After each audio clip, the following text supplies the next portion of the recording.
The election of Donald Trump was the news story of the year. Much of his success can be linked to the way he campaigned, not by massaging the press to curry positive coverage, but by steamrolling right over them.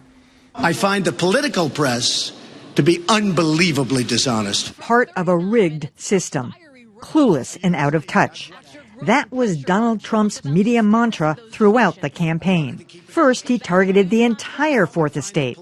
Then he made it personal. I've watched you on television. You're a real beauty. Go back to Univision. How about that stupid Boston Globe? It's worthless. I don't know what I said. I don't remember. Blood coming out of her wherever. At one point, Trump's combative campaign manager, Corey Lewandowski, was even charged with physically assaulting a reporter. I can't believe you just did that. Trump, angry at being called a liar and a racist, took action. And this time revoking press credentials from the Washington Post. Then the tweeting at all hours on all topics, but always with a media twist. Trump's lashing out, saying it is a totally one-sided, biased show. Then that Access Hollywood tape goes public. Hey, when you're a star, they let you do it. You can do anything. Whatever you want. Grab them by the pussy. The mainstream media thought their story was written. There was no way Trump could win. Hillary Clinton has called Donald Trump to concede the race. And Hillary Clinton wasn't the only one left wondering what the hell just happened. So it's interesting now, Adam. I mean, people are complaining that there hasn't been any press conferences. Right? But I mean, this is a standard pattern for all of the president-elects. I mean, they wait until they've actually gotten in office. Now you're putting me on the spot. Yeah, I don't have the data ready to say whether this is unusual. But yeah. remember, Trump had ripped Hillary Clinton for not having a press conference. And what is it now? We're looking at 150 days or thereabouts. Yeah. July 27th. What I have been struck by watching all the hostility he's heaped on the press is the extent to which he also seems to deeply crave the media's approval. When he had that meeting with the New York Times and they printed the transcript, he talked about how fervently he hoped he'd come back in a year and they'd say he'd done a wonderful job. So it will be interesting to see if he keeps this up as he's president and how he responds if he gets positive coverage for some of the big things. I can't imagine he can change, but...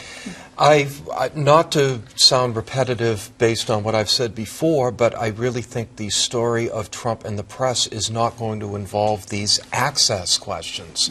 I do believe that past presidents-elect have held a news conference in fairly short order after the election. Trump has chosen not to. I don't know whether we would have learned a whole lot if he had done that. I think, frankly, we probably learned more about what he's thinking from his Twitter feed. I think that the press ought to. Trump is obviously approaching the press in a non-traditional way. The media is going to have to approach this in a non-traditional way as well, which is give the White House tough scrutiny and not worry so much about traditional forms of access. I think that's okay, but what bothers me is that Rachel Maddow, let me give her praise, just went at Kellyanne Conway about his personalizing his attack on Martha Raddatz. She laid out all of her credentials. She said to Kellyanne Conway, come on.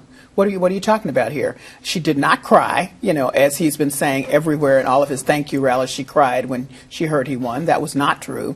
And she said the woman is skilled. She knows what she's talking about. What are you talking about? What are you doing? Yeah. And he's she said, well, I'm sure that's going to change, and I think you'll be very happy that don't take what's happening in the public. There are things happening behind the scenes. Here's my point. That kind of thing really does have to stop, the personalizing of individuals. It's dangerous, and it's scary. How about it's actually. a lie? Well, it's a lie, too. All of that. I'm starting with it's a lie. But it's really dangerous for women journalists, Well, the it's a lie piece, that's the story of this year. This has been such a deeply frustrating year for the mainstream media, which sees itself as a watchdog and a gatekeeper and a truth teller and an arbiter of the truth during these campaigns. And there was fact-checking up the wazoo this year, and there was, and there was editorializing up the wazoo. Almost every newspaper, I think, save two in America, including many Republican-leaning newspapers, endorsed Hillary Clinton or said, don't vote for Donald Trump.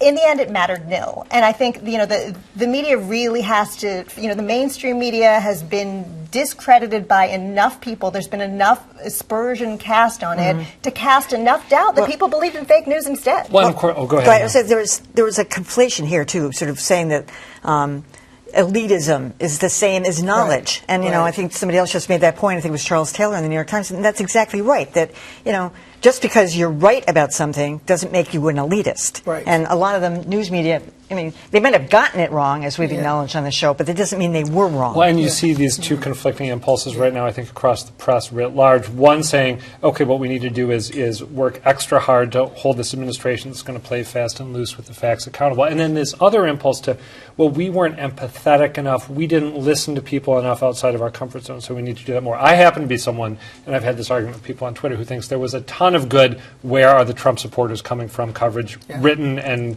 created for TV and radio during the campaign. I think it was out there.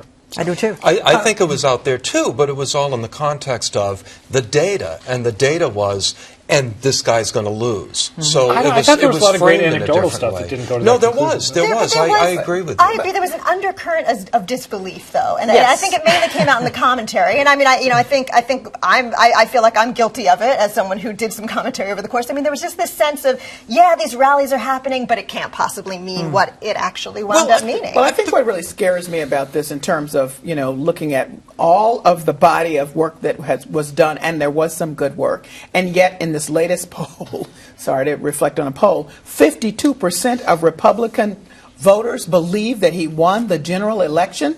I mean, now this is the popular vote. I mean, come on. I mean, that's like a basic fact that everybody should be able to say, hey, he took the Electoral College. He did not win the 3 million votes. 2.9. I don't get this is scary to me. Because the media has been so discredited. And I date this back to Roger Ailes and the creation of Fox News and right-wing radio that sort of started complaining years ago about the mainstream media. I feel like the traditional fact-checkers have lost their credibility. Well, that's right. I mean, one of the media environment we exist in now is one in which, to a large swath of the public, the New York Times and the Washington Post are seen as the left-wing equivalent of Fox News and Breitbart. And I don't think that's going to change anytime soon. I know. No, of course it isn't true.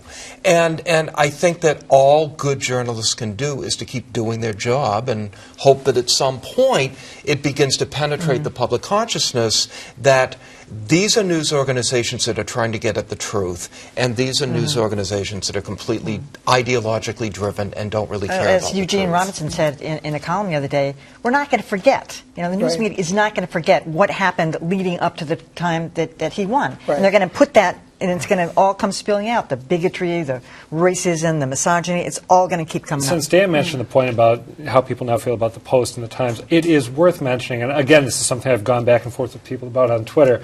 The Times was the outlet that published the story about Hillary Clinton's secret email server that got the whole ball rolling on that story, which I think is a crucial case in point to show that they cover Democrats critically as well as Republicans. But a lot of people miss that. Let me raise up David Farenthold again on Washington Post, because we're talking about media figuring out different ways of approaching this. He just opened the whole thing up and said, okay, you people, show me, send me stuff, and I'm going to print it. I'm going to show you exactly what I ask. I'm going to let you respond to that. I'm going to put on here, and I'm going to pull it all together, and you can see for yourself how it came together. He was a standout reporter throughout this campaign.